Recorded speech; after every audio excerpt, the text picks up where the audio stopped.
Pembacaan ayat suci Al-Quran yang akan dibacakan oleh adik kita Nawwa. Waktu dan tempat kami persilahkan.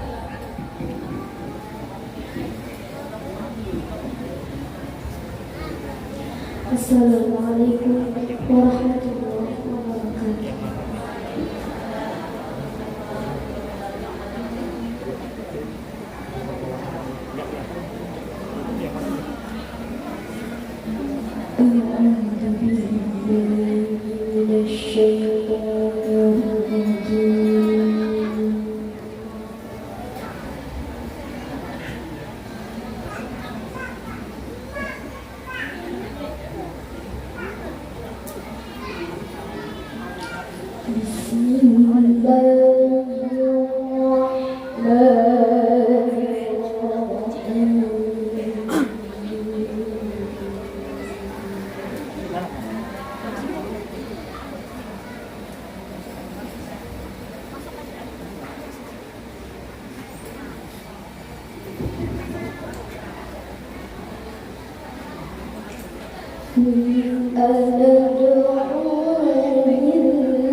وأمرنا لنسلم لرب العالمين.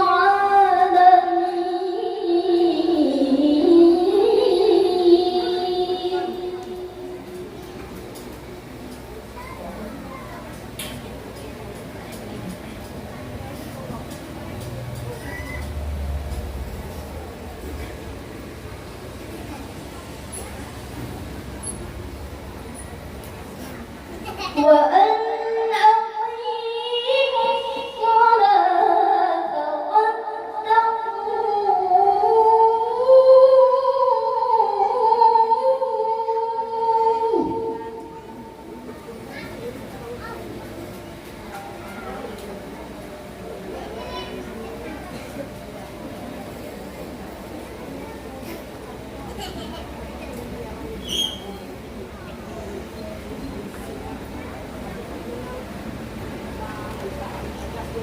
وهو الذي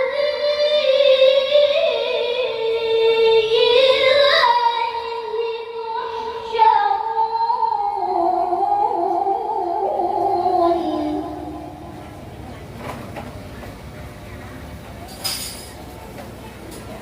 وهو الذي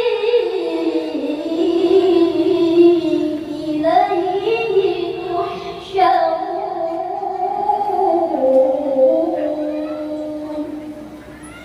صدق الله العظيم. السلام عليكم.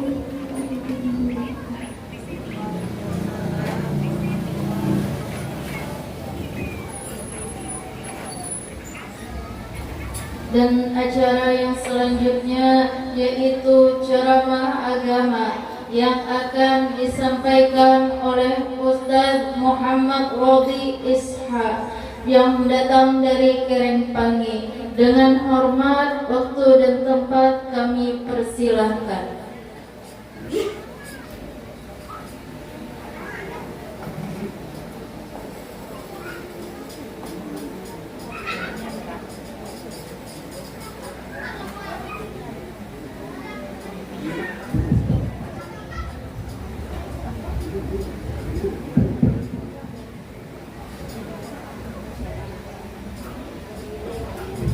Mana tadi yang pembawa acaranya ada kelihatan?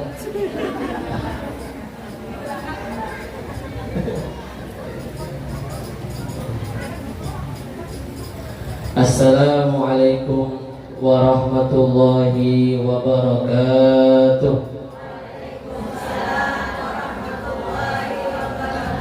Alhamdulillah, wassalatu wassalamu ala rasulillah Sayyidina wa habibina wa syafi'ina wa nuri qulubina Muhammad ibni Abdillah wa ala alihi wa sahbihi wa man wala.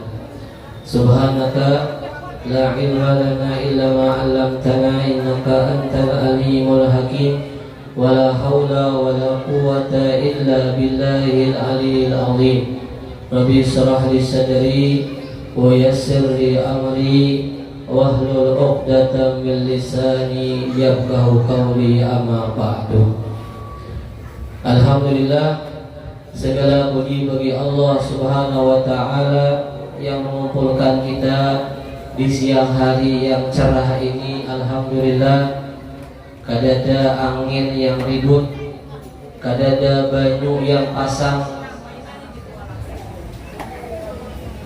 semuanya dalam keadaan nyaman, normal, penuh daripada nikmatnya Allah Subhanahu wa ta'ala. Mudahan dengan berkat kita berkumpul memperingati daripada Isra Mi'rajnya Nabi kita Muhammad sallallahu alaihi wasallam, duduk kita di sini mendengarkan daripada Maulid Nabi Muhammad sallallahu alaihi wasallam. Kita korbankan waktu kita korbankan kesibukan kita korbankan daripada pekerjaan kita, harta kita, pikiran kita, semuanya tiada lain adalah mengharap daripada ridhonya Allah Subhanahu wa ta'ala. sebagaimana Allah telah memberikan taufik untuk kita untuk melakukan hal itu. Semoga Allah terima amal ibadah kita. Mudah-mudahan semuanya menjadi sebab kita semuanya selamat dunia akhirat, selamat dunia akhirat, selamat dunia akhirat, bahagia dunia akhirat. Mudah-mudahan kita masih dipanjangkan umurnya oleh Allah dalam keadaan sehat walafiat, duit banyak.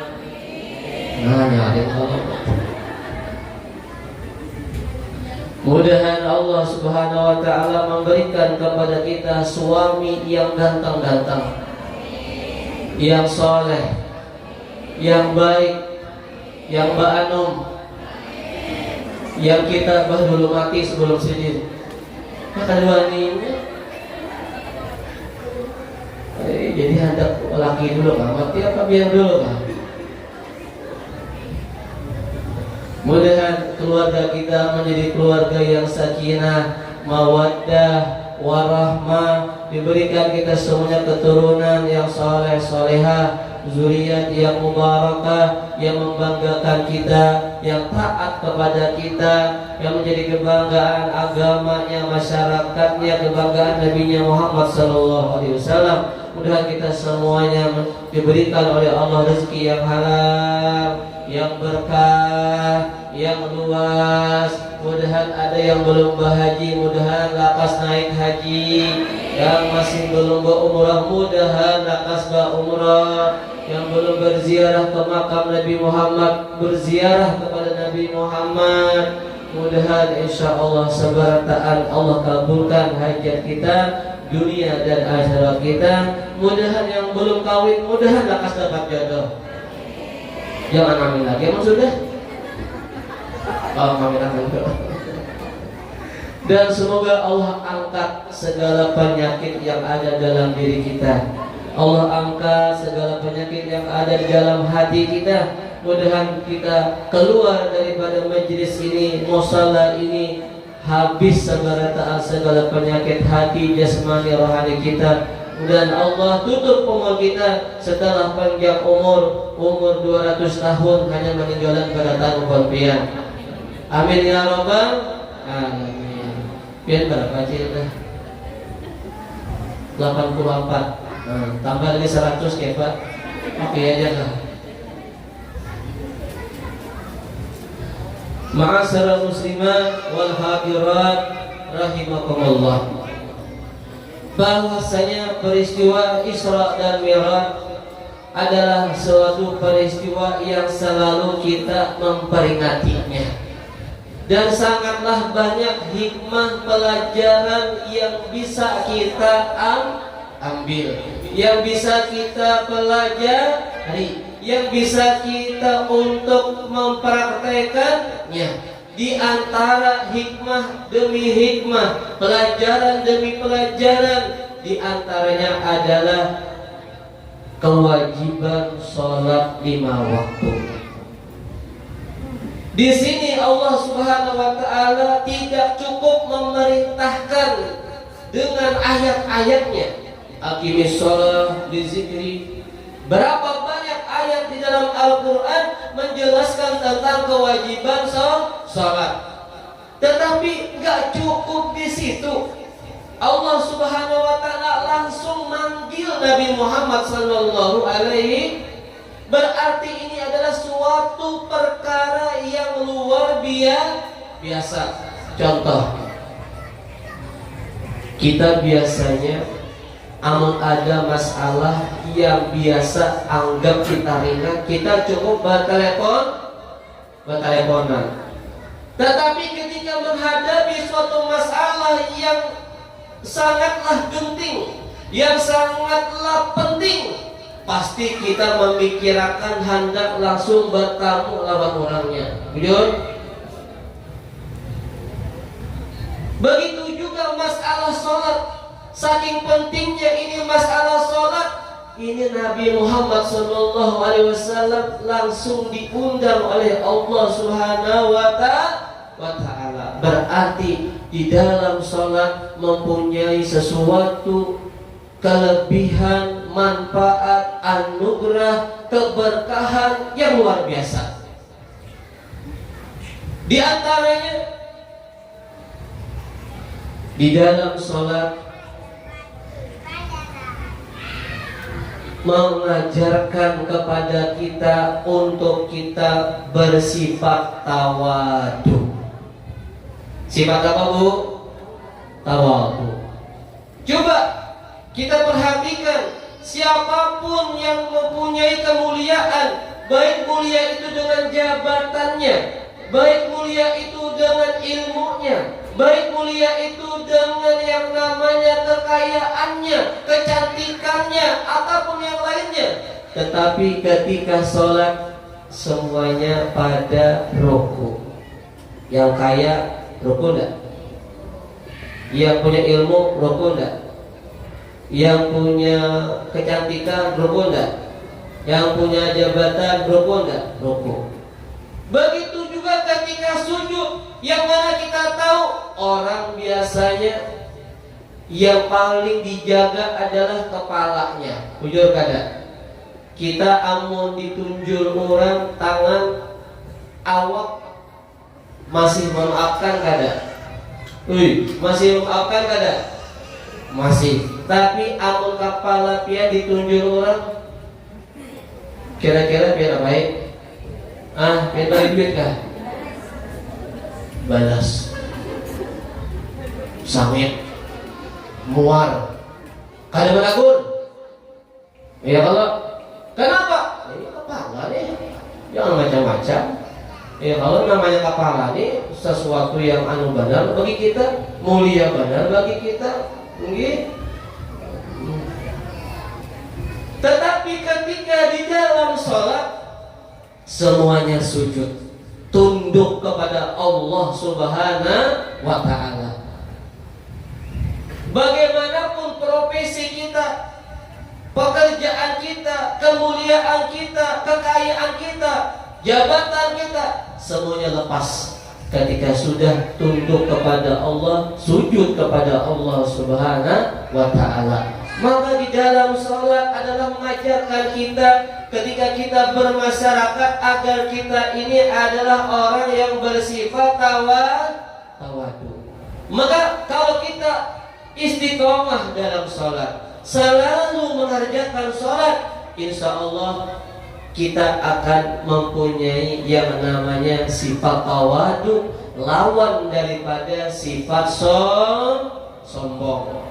Namun sombong itu kan merasa harap, merasa aku yang paling baik, yang paling alim, yang paling sugih, yang paling mulia, yang paling bisa. Itu namanya sombong. Kayak ulun merasa lebih baik daripada pian, walaupun seikung saja, berarti ulun ada berisi sifat sombong. Maka jangan sampai kita merasa mempunyai sifat sombong, merasa lebih baik, lebih mulia dari orang lain. Ini yang berbahaya. Akibat sifat sombong inilah iblis diusir oleh Allah. Padahal tidak ada suatu tempat di surga kecuali telah disujudi oleh iblis. Iblis itu orang alim, iblis itu ahlul ibadah, yang paling mulia di antara malaikat-malaikat. Tetapi ketika tidak taat dengan Allah, diperintahkan sujud oleh Allah kepada Nabi Adam, dia merasa lebih baik daripada Nabi Adam, dilaknat oleh Allah, diusir oleh Allah. Maka kata Nabi Muhammad SAW, la yadkhulul jannata man kana fi qalbihi miskal zarratin minal kibir. Tidak akan masuk surga, kata Nabi Muhammad SAW, seseorang yang ada di hatinya mempunyai sifat sombong, walaupun cuma kecil benar, halus benar. Apa yang halus itu yuk kira-kira? Biji apa? Pohon? Apa yang halus badan itu apa? Apa aja? Hah? Apa Pak Haji? Hah? Bisbas. Apa? Ya itu apa itu? Apa itu? Apa namanya tuh? Bedi sawi apa? Oh itu gini bisa juga gini. Walaupun bahasanya sekecil itu ada sedikit tersisip di hati kita, maka nauzubillah kita berarti mempunyai sifat sombong. Nah, maka bagaimanakah caranya agar kita terhindar daripada sifat sombong? Jangan merasa memiliki. Jangan merasa ampun aku. Apa saja yang Allah berikan kepada kita, baik itu ilmu, baik itu kekayaan, baik itu jabatan, ataupun kemuliaan yang lainnya, jangan merasa aku yang mulia, aku yang sugih, aku yang alim. Maka kalau kita merasa itu semuanya adalah pemberian dari Allah, ingat kita itu dari Allah, anugerah daripada Allah, maka kita akan selamat daripada sifat sombong. Karena hal-hal itulah yang biasanya membuat orang sombong. Fir'aun sombong karena dia mempunyai jabatan. Orang kaya, Qarun dan yang lain-lainnya, kenapa dia sombong? Gak mau bayar zakat karena dia merasa kaya. Semuanya hal-hal seperti itulah yang membuat orang tambah jauh daripada Allah Subhanahu wa taala. Tetapi dengan kita sholat istiqomah, insya Allah akan mendapatkan manfaat dari sholat kita, yaitu adalah bersifat tawadu, tidak merasa mulia kepada siapapun yang kita temui. Dia lebih mulia daripada ulun, dia lebih baik daripada ulun. Bahkan diceritakan di dalam manaqibnya Sayyidina Abdullah Al-Idrus. Jadi beliau ini adalah orang yang pertama kali dinamakan Al-Idrus. Namanya Abdullah bin Abu Bakar As-Sakran. Nah, jadi beliau ini yang pertama kali dinamakan dengan Pam Al-Idrus. Ada nggak sini bangsanya Al-Idrus? Nah, banyakkah? Nah, apa alkohol namanya? Nah, beliau ini seorang alim, wali daripada wali-walinya Allah. Bahkan baru umurnya 15 tahun sudah menjabat ketua para habaib di kota Tarim. Kok bisa Ustaz? Iya. Anda tahu lah kisahnya. Anda tahu kadakah? Anda tahu kadakah?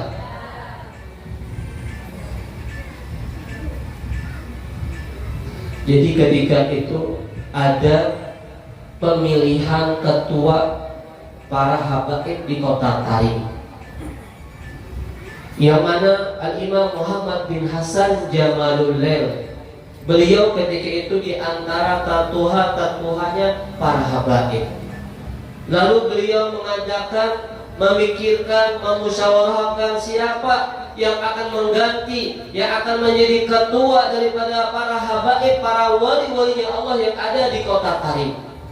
Maka ketika itu Habib Muhammad bin Hasan Jamalul ini mempunyai pembantu berupa setan. Nah, jadi setan diolah sidin jadi pembantu. Saking hebatnya, saking beliau ini besarnya kewaliannya, kasyafnya, terbuka hijab dan tahu bahwasanya ada setan yang ingin menyesatkannya, pura-pura berkhidmah membantu beliau di rumah. Tetapi beliau orang alim, orang soleh, wali, kada kau dibunguli.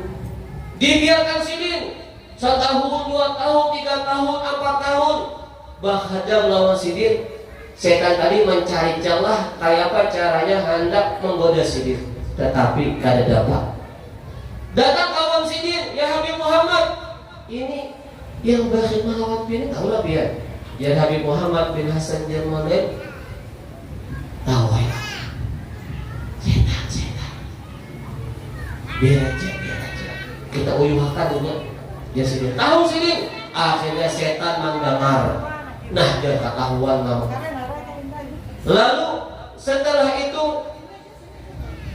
Habib Muhammad bin Hasan Jalalain ini meminta kepada setan tadi, ya Sidin, kayak ini nah setan, kami ini hendak menyeleksi siapa yang pantas, yang cocok untuk menjadi pemimpin kami di kota Tarim ini.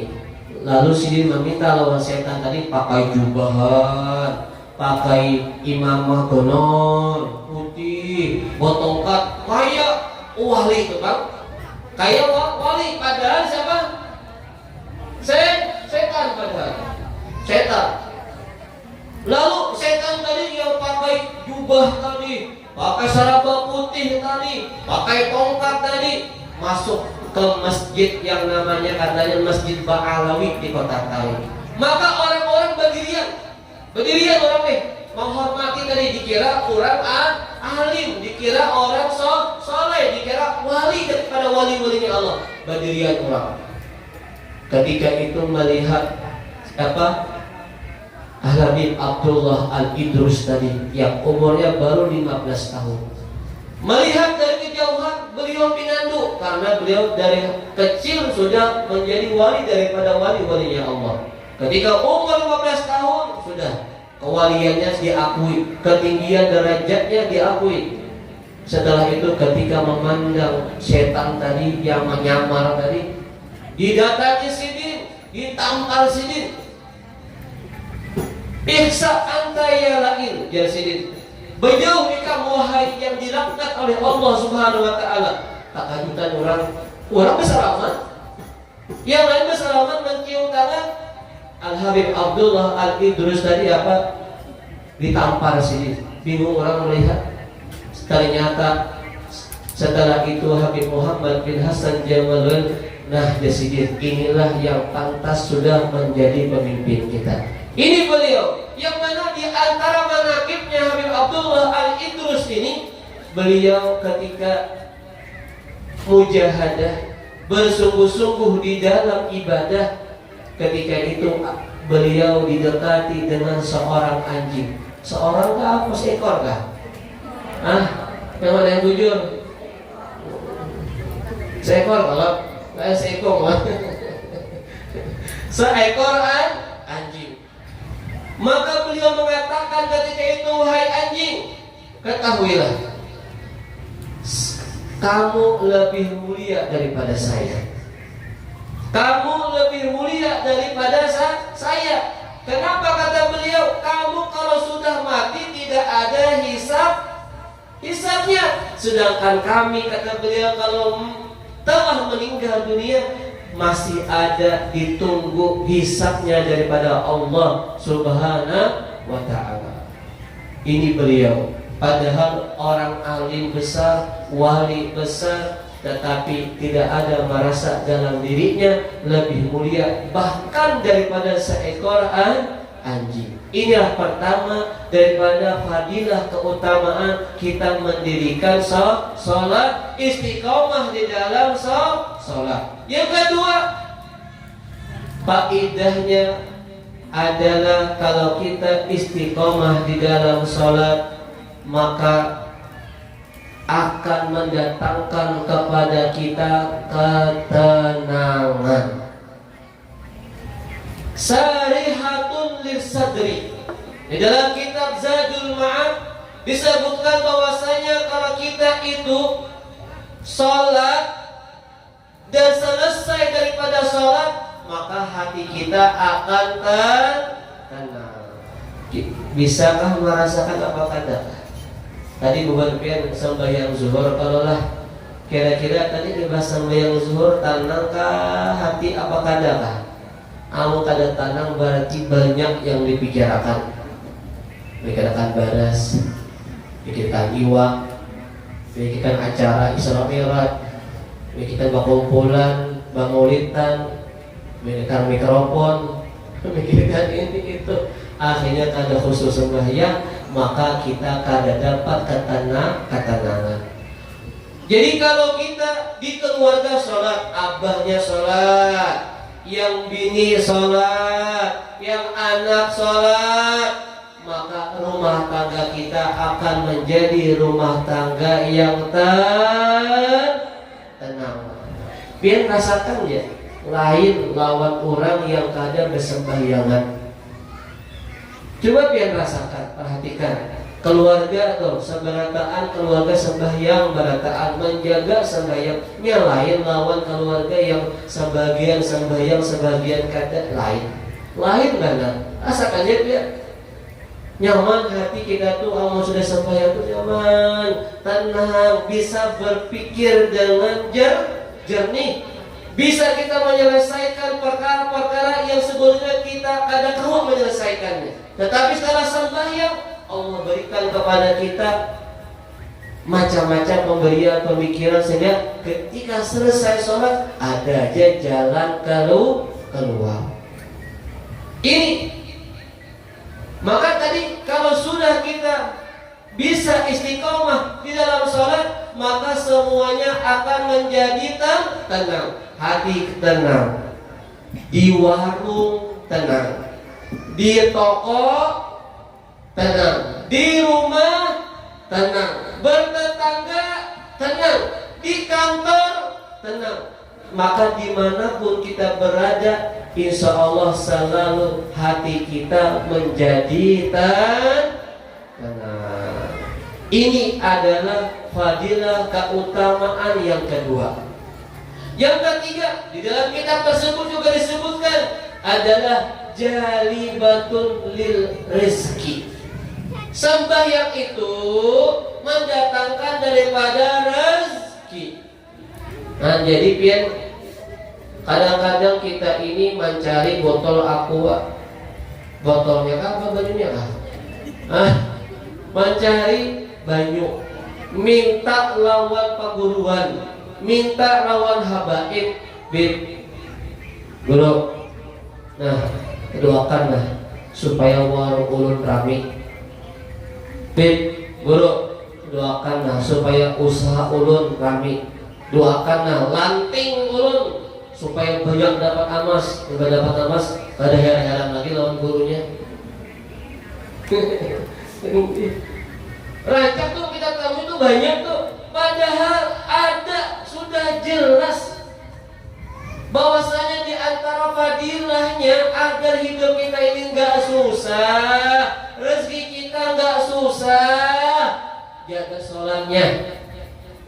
Insya Allah akan semuanya mudah, semuanya akan lancar, rezekinya akan mudah, akan diangkat daripada kesusahan rezeki. Kecuali kita yang ada hakun sugih.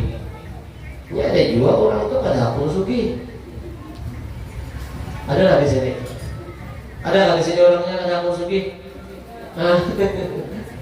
Ada ya kalau modal itu jarang. Jarang. Dasar kada mau padahal hendak sugih, itu mau aja. Tapi kada mau. Jarang ini jarang adanya. Seberataan biasanya hendak hidupnya nyaman, duitnya banyak. Ya Allah, itu pasti dah. Nah, jadi apa tadi yang ketiga adalah manfaatnya dengan kita sholat, rezeki kita pun akan mudah, akan lancar. Kehidupan kita pun akan mudah, akan lancar. Kalaupun seandainya ada masalah cepat selesai. Ini kita banyak kadang-kadang menemukan di masyarakat rumah tangga yang kacau balau, rumah tangga yang susah untuk diselesaikan bermacam-macam masalah. Kenapa? Karena orang-orangnya jauh daripada sholat.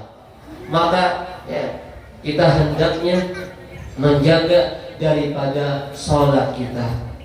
Yang keempat adalah di antara manfaat fadilah sholat, muhafazatan lisehat. Orang yang selalu menjalankan sholat akan dijaga dari segala kesusahan, dari segala penyakit. Dan orang yang selalu sholat akan hidupnya sehat.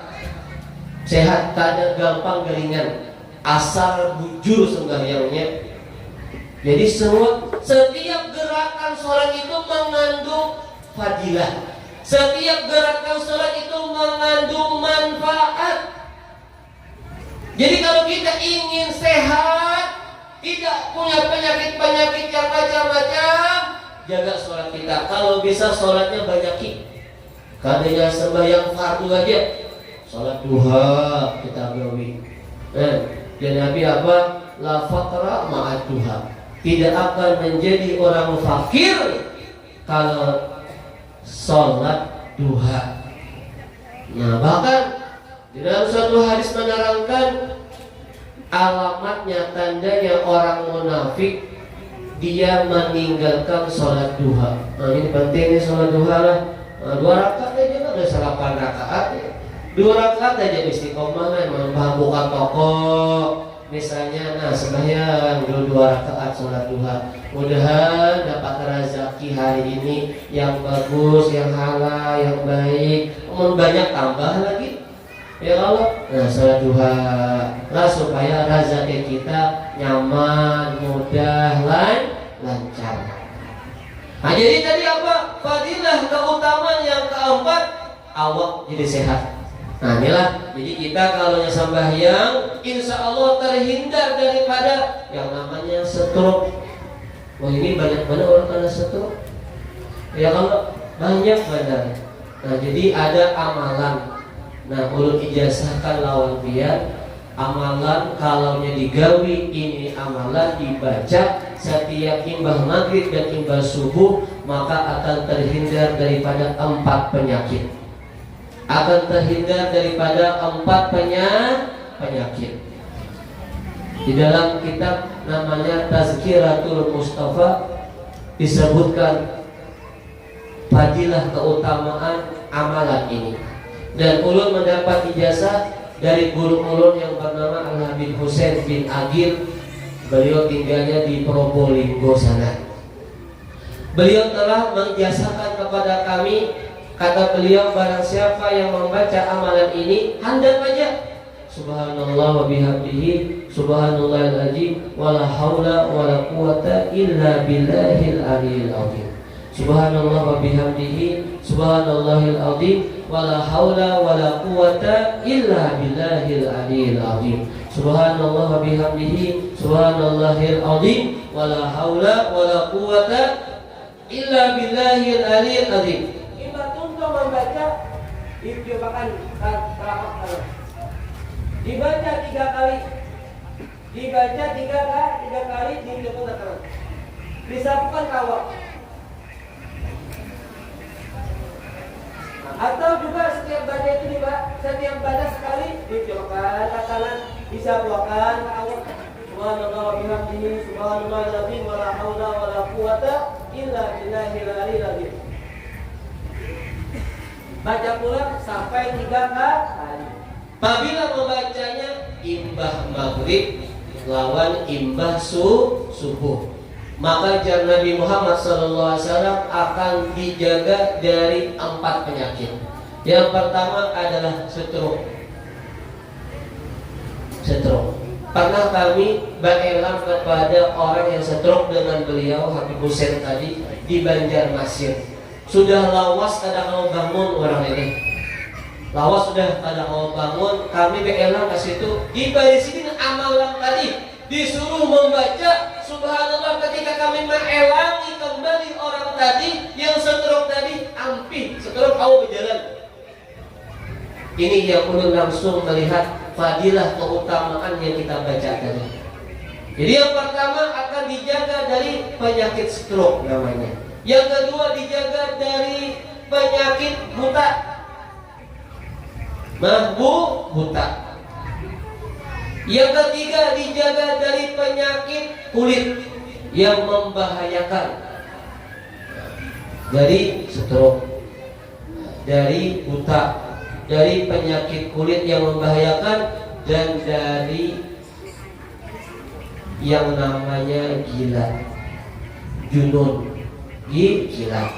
Jadi kita baca Al-Qur'an ijazahkan sebaratan al-murfian. Mudahan awam amalakan, mudahan kita selalu diberikan oleh Allah kesehatan jasmani dan rohani. Amin amin ya rabbal alamin. Cukup sekian dari kami. Minta halal, minta maaf, minta ridho. Mudahan yang sedikit, yang singkat ini ya bisa manfaat, berkah, kita amalkan dalam keseharian kita. Mudahan Allah Subhanahu wa taala memberikan taufik, meringankan hati kita untuk selalu menjaga salat 5 waktu kita sampai akhir hidup kita. Amin amin ya rabbal alamin. Wassallallahu ala sayyidina Muhammadin wa ala alihi wasallam. Walhamdulillahi rabbil alamin. Terima kasih banyak kami diundang. Minta maaf, minta halal, minta ridho kepada seluruh panitia yang ikut andil di dalam terlaksananya peringatan Isra dan Mi'raj Nabi kita Muhammad sallallahu alaihi wasallam. Belum sekali lagi terima kasih banyak dan minta halal, minta maaf, minta ridho. Doakan kami sebaratan, doakan para santri sebaratan yang ada di pondok pesantren. Mudah semuanya mereka menjadi orang-orang soleh dan solehah yang nantinya menyambung daripada perjuangan Nabi Muhammad SAW di kampung mereka masing-masing. Jadi kami kita doakan membuat biar doakan sebaratan kakak-kakak para santri-santri kita yang sekarang baru berjumlah 100 orang putra dan putri. Doakan mudah dan boleh ke kampung bisa manfaat buat orang-orang kampung. Ya, doakan. Itu saja. Sekali lagi minta maaf. Assalamualaikum warahmatullahi wabarakatuh. Amin ya rabbal alamin. Bismillahirrahmanirrahim. Wa fi jannati mazida. Ya rabbana lakal mulku min ba'di yahdika wa yushrik. اللهم صل وسلم على سيدنا محمد خير البرية صلاة تسلمنا بها وسلم أهلنا وأولادنا وقربائنا وأحبابنا والمعلمين والمتعلمين وسكان أميرنا وتسلم بيوتنا ومساجدنا وعاهدنا ومدارسنا ومشاريعنا ومكاتبنا ومن محبتنا وأموالنا ومن شر زلزلة الأرض وحركاتها ومن شر الأمطار والرياح والسوائق وغيرها ومن شر سيارة طائرة والبواخر والجمر والركوبات وأنواعها ومن شر الوباء والأمراض والأهل وأسبابها مثل الجن والإنس والهوس والطاغوت والشياطين ومكرها من الدرر وهدم وهرك وغارك وجميع المصائب ومختلفاتها من كل بلاء في الدين والدنيا والآخرة بجاه المصطفى والآل وصحبه وسلم تسليما. اللهم إنا نسألك العفو والعافية والمعافاة الدائمة في الدين والدنيا والآخرة. ربنا آتنا في الدنيا حسنة وفي الآخرة حسنة وقنا عذاب النار. وصلى الله على سيدنا محمد وآله وصحبه وسلم والحمد لله رب العالمين.